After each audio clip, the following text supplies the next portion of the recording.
এ পর্যন্ত বোঝাতে পেরেছি? কথা বলেন না কেন?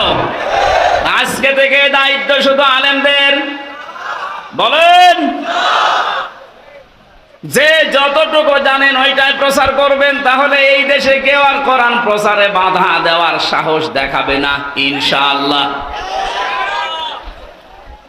আমরা আল্লাহ এবং তার সৃষ্টি জগতের বরদোয়া থেকে, গজব থেকে, লানত থেকে বেঁচে থাকতে পারবো।